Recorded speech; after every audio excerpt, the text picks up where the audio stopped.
বন্ধুরা, আপনারা দেখতে পাচ্ছেন আমার হাতে একগুচ্ছ কুমড়োর ফুল। হঠাৎ করে আমি কুমড়োর ফুল কেন দেখাচ্ছি? এত ফুল থাকতে কুমড়োর ফুল নিশ্চয়ই কোনো কারণ আছে। এদিকে দুপুরে প্রচণ্ড কালবৈশাখী ঝড় বৃষ্টিও হলো, আর কত আম কুড়িয়েছি সেটাও আপনাদের দেখাবো। যাই হোক, আজকে দুপুরে রান্না হবে এই যে মুড়ি ঘন্ট, রুই মাছের মাথা দিয়ে মুগ ডাল দিয়ে মুড়ি ঘন্ট করব, আর সেই সঙ্গে থাকছে বেগুনি আর কুমড়ো ফুলের চপ। সেই জন্য কুমড়ো ফুলগুলো আপনাদের দেখালাম। আমাদের অনেকগুলো কুমড়ো গাছ হয়েছে, তো সেই কুমড়ো গাছ থেকে ফুলগুলো আজকে সংগ্রহ করতে পেরেছি। সব সময় তো অতগুলো ফুল পাওয়া যায় না, আজকে অনেকগুলো ফুল পেয়েছি। তারপরে যে কড়াইতে তেল দিয়েছি ডালটা রান্না করার জন্য, পেঁয়াজ কুচা তেজপাতা দিয়ে ভালো করে লাল করে আমি ডালগুলো দেব। আমি প্রথমে মুগ ডালটা শুকনো এরকম প্যানে একটু লাল করে ভেজে নিচ্ছি। এরকম শুকনো করে ভেজে নেওয়ার পরে তারপরে ধুয়ে নেব। অনেকে আগে থেকে ধুয়ে নেয়, আমি কিন্তু ভাজার পরে ধুয়ে নিই। তো ওদিকে একটা পাত্রে আমি ডালটা ধুয়ে রেখেছি, আর এদিকে পেঁয়াজটা আমার লাল হয়ে গেলে আমি একটু আদা রসুন পেস্ট দিয়ে নিয়েছি। তারপর আমি দিয়ে দেব পানি। ঝোলটা যখন পুরোপুরি ফুটে উঠবে ধুয়ে রাখা ডালগুলো আমি দিয়ে দেব।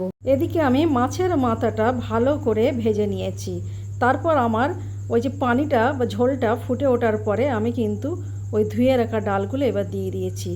বন্ধুরা, আপনারা খেয়াল করেছিলেন কি না জানি না, আমি কিন্তু মুগ ডালটা যখন ফ্রাই করেছিলাম একটু তেল দিয়ে কিন্তু ফ্রাই করিনি, আমি শুকনো ফ্রাই করে নিয়েছিলাম ধুয়ে নেওয়ার জন্য। কারণ ডালটা কিন্তু আমি আগে থেকে ধুইনি, পরে ধুয়ে নিয়েছি, আমি ওই জন্য আবার বলে দিচ্ছি আপনাদের। যাই হোক, এই ঝোল ফুটে ওঠার পরে ডালটা তো দিয়ে দিলাম। ডালটা পুরোপুরি সিদ্ধ করে নেওয়ার জন্য অপেক্ষায় আছি। কয়েকটা শুকনো লঙ্কা ছিঁড়ে দিয়ে দিয়েছি। আর ডালটা পুরোপুরি সিদ্ধ হবে, তারপর আমি কিন্তু সমস্ত মশলাপাতিগুলো দেব। ডাল আমার অর্ধেক সিদ্ধ হয়ে এসেছে, তারপর আরেকটু সিদ্ধ করে নেব। এখনও কিন্তু কোনো মশলাপাতি আমি এর মধ্যে দিইনি। ওদিকে আকাশে মেঘ করেছে, ঝড় উঠলো ভাব। আজকে গরমটাও কিন্তু খুব বেশি পড়ছে। ঝড় বৃষ্টি হলে একটু স্বস্তির আশ্বাস পাওয়া যায়, এই আর কি। তা আমি রান্না করার জন্য এই যে ডালটা আমার পুরোপুরি সিদ্ধ এসেছে, এবার আমি কিন্তু একে একে মশলাগুলো দিয়ে দেব।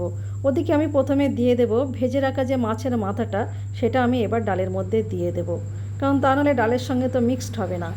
এই যে আমি ভেজে রাখা মাছের মাথাটা দিয়ে দিচ্ছি। আমি এখানে 250 গ্রাম মতো ডাল নিয়েছিলাম, আর একটা বড় রুই মাছের মাথা আমি নিয়েছি, দেখতেই পাচ্ছেন। আর ডালে একটু মাছের পরিমাণটা বেশি হলে কিন্তু ভালো লাগে। তো এই যে আমি একটু নেড়ে চেড়ে নিয়ে এবার সমস্ত মশলাগুলো একে একে দিয়ে দেব, কারণ ডাল সিদ্ধর সময় যদি নুন আর হলুদ একসঙ্গেই পড়ে সেই ডাল কিন্তু আর সিদ্ধ হতে চায় না। এবার আমি দিয়ে দিচ্ছি হলুদ, তারপর আমি স্বাদ মতো লবণটা দিয়ে দিচ্ছি, তারপর আবার নেড়ে চেড়ে দিয়ে দেব লঙ্কা গুঁড়ো।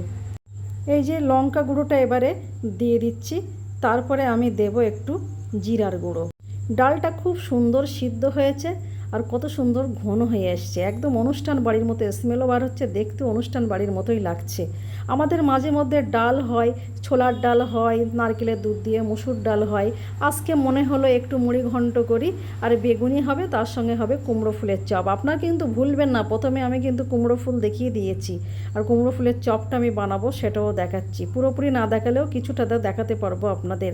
তারপরে আমি একটু চিনি দিয়ে দিচ্ছি স্বাদ মতো, অল্প করে চিনি দিলে কি টেস্টটা খুব সুন্দর হয়।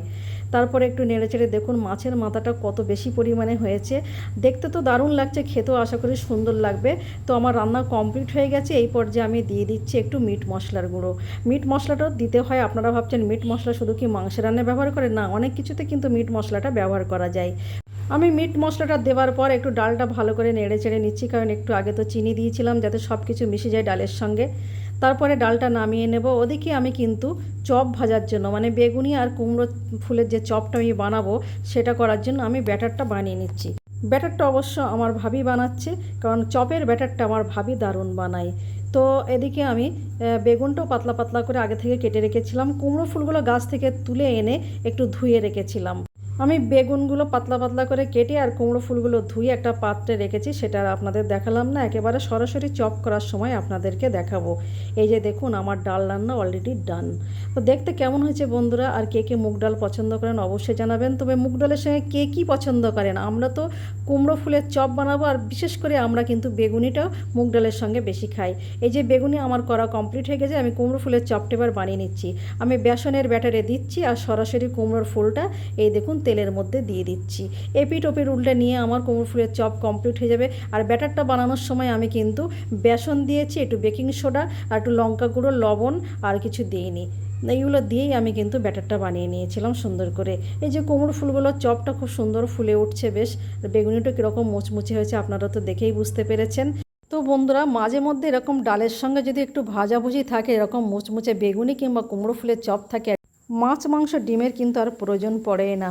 আমরা কিন্তু মাঝে মধ্যে এরকম সাদামাটা খাবার খাই। আপনারা কি করেন বন্ধুরা, অবশ্যই কমেন্ট করে জানাবেন। তো আমাদের রান্নাবান্না কমপ্লিট হয়ে গেলে আমরা খাওয়া দাওয়া করে সবে ঘরে এসেছি, অমনি সেই কালবৈশাখীর মেঘের ঝড় উঠলো। মেঘ তো করেছে ঘন ঘটা, একেবারে দেখেই বোঝা যাচ্ছে বজ্র বিদ্যুৎ সহ বৃষ্টিপাত হওয়ার সম্ভাবনা, নিউজেও বলছে। আর ঝোড়ো হাওয়া অলরেডি উঠে গেছে, সেই সঙ্গে অল্প অল্প বৃষ্টি পড়ছে।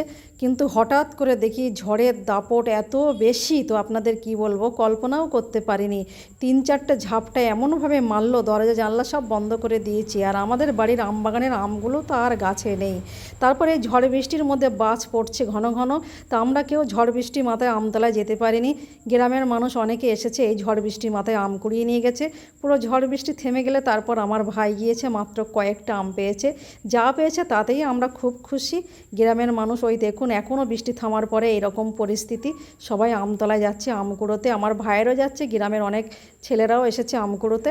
যাই হোক, গাছের আম তো সবাই খেলে ভালো লাগে, সবাই খাক। তো সবাই মিলে আম কুড়োনোর মজাই আলাদা। ওই যে আমার ভাই, ও তো ব্যাগ নিয়ে যায়নি, যা পেয়েছে একটা পলিথিনের মধ্যে করে নিয়ে বাড়ি চলে আসছে। এদিক ওদিক খুঁজে বেশ কয়েকটা আম পেয়েছে, বেশ বড় বড় সাইজের আম। এখন আমাদের বাড়ির সামনের বাগানের এই আমগুলোতে এইগুলো পেয়েছে। তারপর আমাদের পিছনের বড় বাগানটা একবার আপনাদের ভিডিওতে দেখিয়েছি। ওই যে দেখুন, একজন গ্রামের ছেলে বস্তায় করে আম কুড়িয়ে বাড়ি নিয়ে যাচ্ছে। আর আমার ভাই আবার পিছনের বাগানটাতে গেল, দেখি কতগুলো আম পায়। ভাই যখন পিছনের বাগানে গেল, অলরেডি আম কুড়িয়ে সব নিয়ে চলে গেছে ঝড় বৃষ্টি মাথার। এই ছেলেটা দেখুন কতগুলো আম কুড়িয়ে বস্তায় করে নিয়ে বাড়ি চলে যাচ্ছে। আর আমার ভাই কিন্তু আর আমার ভাইপোকে সঙ্গে নিয়ে পিছনের বাগানে গিয়েছে। আসলে যখন ঝড় বৃষ্টি প্রচণ্ড হচ্ছিল, বাস পড়ছিল, তখন যতই ইচ্ছে থাকুক না কেন, মানে তখন কি ঘর থেকে বের হওয়া যায়? তবে যাদের প্রচণ্ড সাহস আছে তারা কিন্তু ওই বাজ পড়া অবস্থায় ঝড় বৃষ্টি মাথায় আম কুড়োনোর মজাটা উপভোগ করে। তো যে যা গিয়েছে, কেউ খালি হাতে ফেরেনি, ভাইও অনেকগুলো আম কুড়িয়ে এনেছে। তো বন্ধুরা, আজকের ভিডিওটি এই পর্যন্ত। Thank you.